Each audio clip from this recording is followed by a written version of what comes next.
এখন অনেক সুন্দর একটা অঙ্ক আমরা সর্বশেষে করলাম। এই অঙ্কটা আপনি যদি বুঝে থাকেন, এই অঙ্কটা আপনারা এখন করেন, অ্যান্সার বের করতে সময় লাগবে সর্বোচ্চ 20 সেকেন্ড। নকল করছি, বাসায় বসে সুন্দর করে নকল করছি, আমার মনে আছে ক্লাস 9-এ এত সুন্দর করে মনের মাধুরী মিশে নকল করছি, নকল ভাঁজ দিয়েছি, ভাঁজ দিয়ে পকেটে ঢুকাইছি, পরীক্ষার হলে গেছি, পকেটের ভিতরে নকল রয়েছে। নকলে যে আমি বাসায় বসে কি লিখছি সেগুলো আমার মাথায় ভাসতেছে, আমি লিখতেছি, লিখতে লিখতে লিখতে লিখতে পুরো নকল লিখে ফেলছি, নকল আর বের করতে হয়নি। মানে আমি তখন বুঝলাম যে আসলে লিখলে কতটা ব্রেনে ক্যাচ করে, এই জন্য আপনাদেরকে দিয়ে নকল করাই। চলে যাবো, যাওয়ার আগে আপনাদের সবাইকে বলি, আপনারা যারা আছেন আমার ক্লাসটা একটু শেয়ার দিয়ে দিন। 2 নম্বর হচ্ছে এই যে 16 আর 20, মানে হচ্ছে কত, 20 আর 16 কত হয় ভুলে গেলাম তো, 36। এই যে 37টা গণিত করলাম, এই 37টা গণিত আপনারা এইচডব্লিউ সুন্দরভাবে খাতায় করে জমা দিবেন।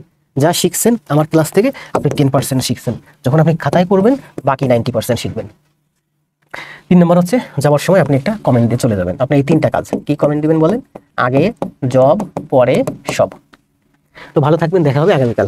চলে যাবো না, এটা দেখে যাবো 12টা বাজে। আপনাদের নকল করতে হবে এই 36টা ম্যাথ, ঠিক আছে? আসেন আমরা এটা করি, একটু শেয়ার দিন সবাই। একটি সমবাহু ত্রিভুজের প্রত্যেক বাহুর দৈর্ঘ্য 1 মিটার বাড়ালে ক্ষেত্রফল 3√3 বর্গমিটার বেড়ে যায়। মনে করেন এই যে হচ্ছে একটা ত্রিভুজ, সমবাহু ত্রিভুজ, এর বাহুর দৈর্ঘ্য হচ্ছে a, তাহলে এটার ক্ষেত্রফল কি? এটার ক্ষেত্রফল হচ্ছে আমার √3/4 a²।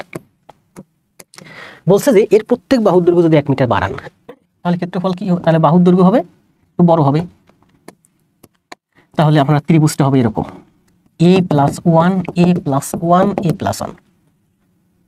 তাহলে এখানে ছিল বাহুর দৈর্ঘ্য a, আর এখানে বাহুর দৈর্ঘ্য 1 মিটার বাড়লাম, বাহুর দৈর্ঘ্য হলো a+1। তাহলে সূত্র, এটার ক্ষেত্রফল হচ্ছে √3/4 a²। a মানে এখানে বাহু, a মানে এখানে বাহু, a মানে এখানে বাহু, a মানে এখানে বাহু। তাহলে বলছে যে যদি আপনি বাহুর দৈর্ঘ্য 1 মিটার বাড়ান তবে ক্ষেত্রফল 3√3 মিটার বেড়ে যায়। এইটার থেকে এইটার ক্ষেত্রফল 3√3 মিটার বেশি। তারপরে এইটা থেকে এটা মাইনাস করলে আমি এইটা পাবো, অথবা এইটার সাথে আমি এইটা যোগ করলে এইটা পাবো। তাহলে আগের ক্ষেত্রফল ছিল কি বলেন? আগের ক্ষেত্রফল ছিল √3/4 a²। পরের ক্ষেত্রফল পেলাম √3/4 a²। এটা আমার আগের ক্ষেত্রফল ছিল, এটা আমার পরের ক্ষেত্রফল ছিল। বলছে যে আগের ক্ষেত্রফলের থেকে পরের ক্ষেত্রফল বেড়ে গেছে 3√3, এটার থেকে এটা 3√3 বড়। তার মানে এটা থেকে 3√3 বাদ দেন, অথবা এইটার সাথে 3√3 যোগ দেন, তাহলে এই দুইটা সমান সমান হয়ে যাবে।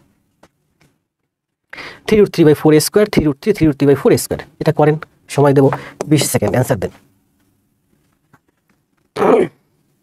মারুফ হোসেন, না আর ব্যাখ্যা না দিই, বলেন। দেখেন এখানে আছে 3√3/4, এখানে আছে 3, এখানে 3√3/4। এটাকে আমি এখানে 3√3/4 আছে, এখানে 3√3, সবগুলো 3√3 দিয়ে ভাগ করে দেন। আমি কিন্তু সবাই এইভাবে করাই। এটাকে 3√3 দিয়ে ভাগ করলে এই 3√3 চলে যাবে, এখানে থাকবে a²। এটাকে 3√3 দিয়ে ভাগ করেন, 3√3/4 দিয়া √3/4 দিয়ে ভাগ করেন, মানে 4/√3 দিয়ে গুণ হবে, এটা উল্টে গেলে 4/√3 হবে। √3 কাটা যায় 3 4 12।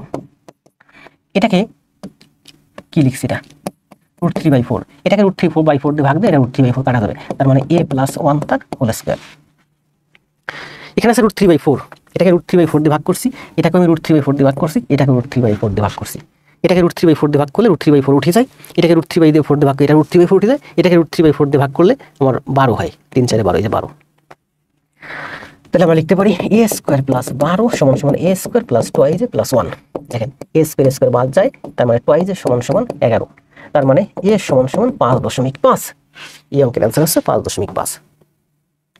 এখন অনেক সুন্দর একটা অঙ্ক আমরা সর্বশেষে করলাম। এই অঙ্কটা আপনি যদি বুঝে থাকেন, এই অঙ্কটা আপনারা এখন করেন, অ্যান্সার বের করতে সময় লাগবে সর্বোচ্চ 20 সেকেন্ড।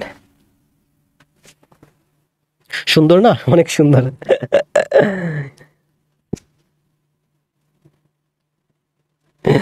সুন্দর না? অনেক সুন্দর।